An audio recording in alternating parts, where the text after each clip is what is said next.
News on the grapevine is that James Gunn is looking to cast a brand new Wonder Woman for Man of Tomorrow, and Batman will be referenced, but there won't be a Batman in Man of Tomorrow. But wait a minute!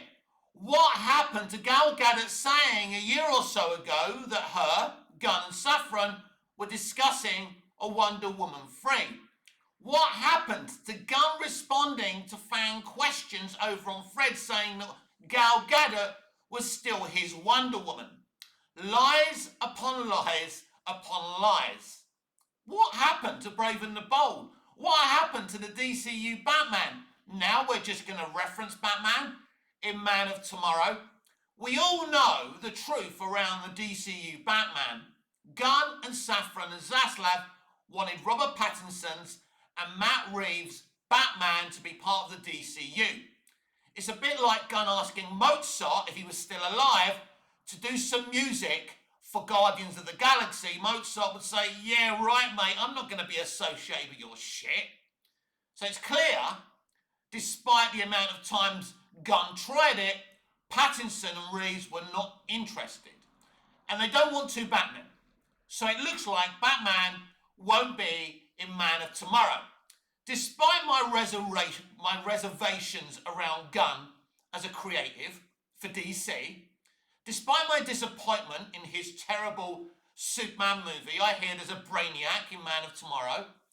I hear he's going to be casting a Wonder Woman for Man of Tomorrow. Hey, I'll give it a chance. Yet again, I'll get a little bit excited about this news. But who is he looking to cast as Wonder Woman? It's going to be very, very interesting. If you're a Snyder fan, you're going to be relieved that Gal Gadot isn't going to be playing Wonder Woman in the DCU, because it's more likely that she will return in the restoration of the Snyderverse if that indeed happens.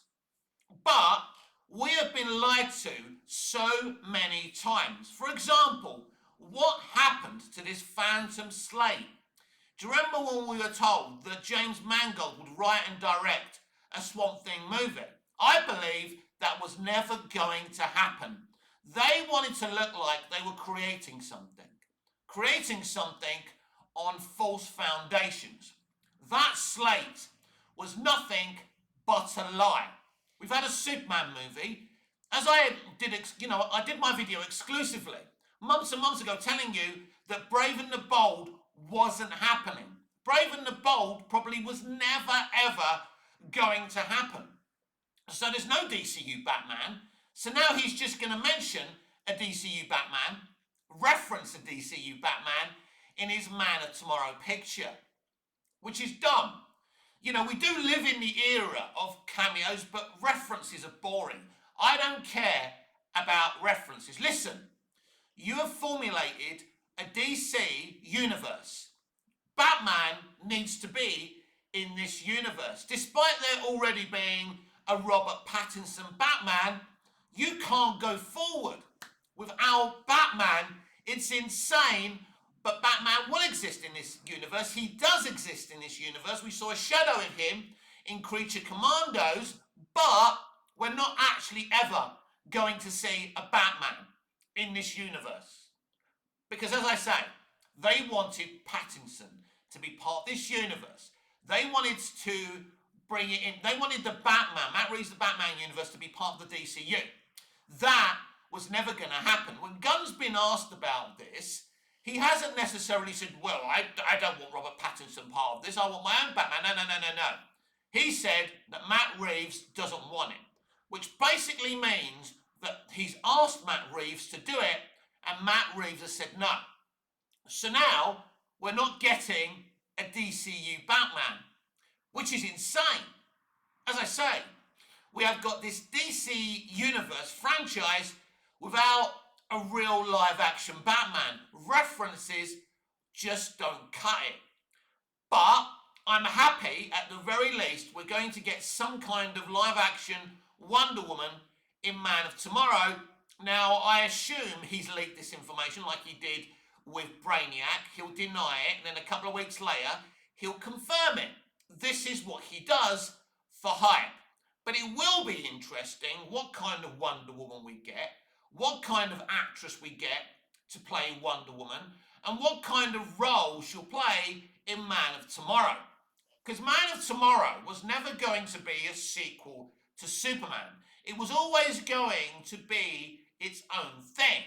As we know, Gunn has mentioned it being a Clark and Lex Luthor story. I think he's preparing Lex Luthor in this movie to be the president of the United States. I think this is where we're going with this. That's why the movie is called Man of Tomorrow. Now we know that there are DC Comics titles called Man of Tomorrow which reference Superman. I don't believe that Man of Tomorrow is referencing Superman, it's referencing the future. President Lex Luthor, and I think this is where he's going with this.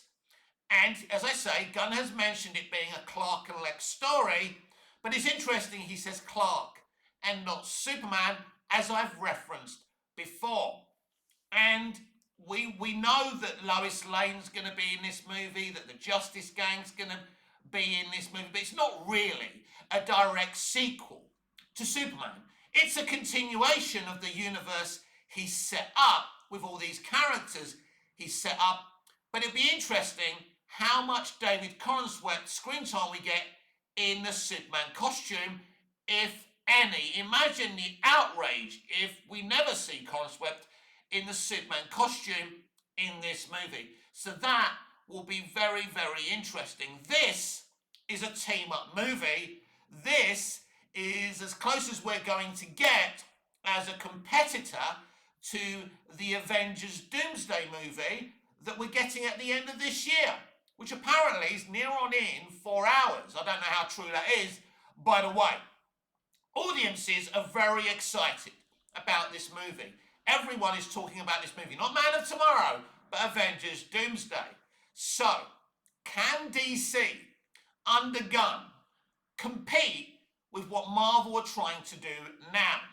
Because if Marvel becomes peak again, DC are going to be its poorer cousin yet again. Or can Man of Tomorrow make more money than James Gunn's Superman movie? Can this team-up movie make good money? Can it be a great movie? Is James Gunn capable of doing something special here? It's interesting, isn't it? We know what James Gunn movies are like. There's a lot of comedy. There's seriousness to his movies. But he likes jokes. He likes radio music. He does the same thing again and again. Is James Gunn truly capable of giving us a great Wonder Woman? And what kind of relationship will Diana Prince and Clark Kent have in this movie? Also, a very interesting thing to talk about. There's some versions of the comics where Diana Prince and Clark Kent Superman actually have a romantic relationship.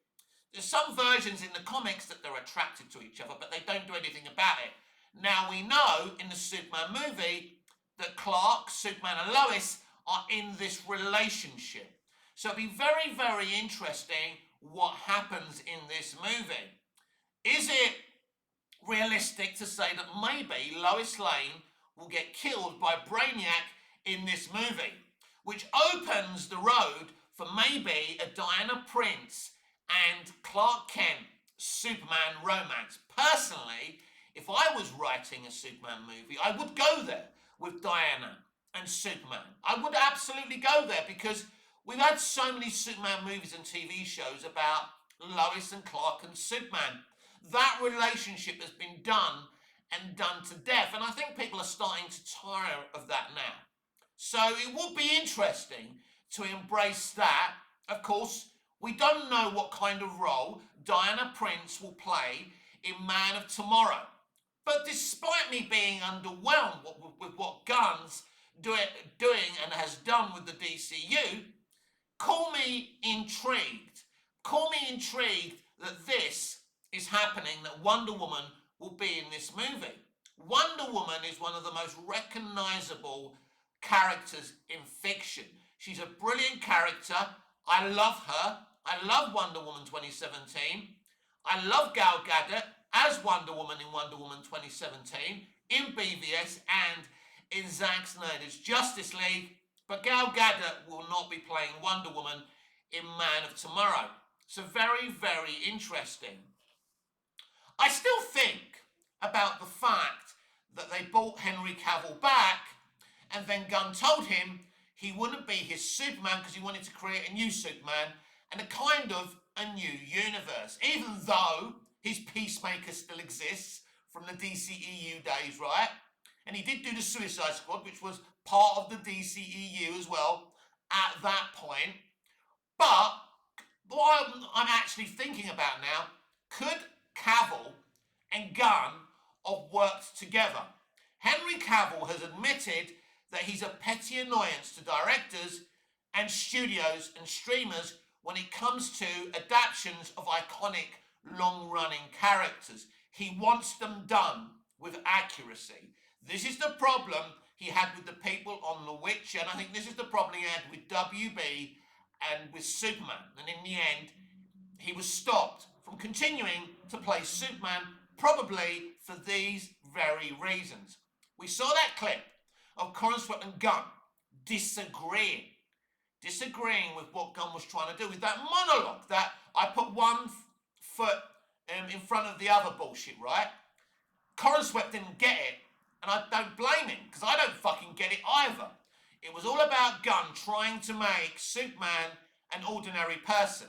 Superman isn't a fucking ordinary person. So I don't think that Cavill and Gunn would have made good bedfellows here. It would have been a fucking disaster. There is no way that those two people could have worked well together, considering what Gunn did with Jor-El and Lara. The problem is with the Jor-El and Lara thing, it's kind of an okay idea if you establish it.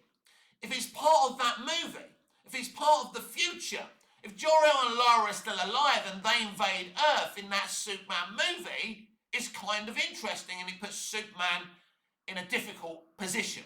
Who's he going to be loyal to and faithful to? His Kryptonian biological parents or the human race? That would have been awesome. That would have been epic. But Gunn kind of references something, then does nothing with it. Now, whether he does something with it in Man of Tomorrow remains to be seen, but I very, very much doubt it. You can't say that Jor-El and Lara are evil, that they want Superman to conquer humanity and take as many women as possible and make as many babies as possible and not explain yourself, right? You can't just do that and say, yeah, well, that's all I'm going to say about that. Because the idea is that that message we see in Superman is meant to give the human race doubts about Superman. But here's the thing, we've been there, we've done that. We did it in Man of Steel, we did it in BVS, not with Jor-El and Lara, but the fact that the human race have doubts over Superman and his power and questioning whether he's a good guy or a bad guy. Gunn was just recycling what's already been done. And he didn't do anything with it. And that's the problem. It's a bit like Chris Chibnall and the Timeless Children. He comes up with an idea because he wants to show that there have been black and brown and female doctors in the past to make up for the fact that Classic Who never did that. That's it. Because the Timeless Children is an interesting idea, but you upset people by saying that the first Doctor we thought that was the first Doctor isn't actually the first Doctor, and this is the problem with evil Jor-El and Lara. It changes everything without changing anything, because you don't do anything with it. You want to set the cat amongst the pigeons, but you don't do anything with it. It's cheap and lazy. It's not controversial. People are still talking about that. It's one of the few things about Gunn's Superman movie people are still talking about. But the fact is that it means nothing. It has no consequences for Clark in the end. He beats Luthor and the human race trust him again, and that's that. So people now have kind of forgotten about the message. The message doesn't matter anymore. It's dumb, lazy storytelling in an era of entertainment that's so dumb and lazy. And this is where we are today.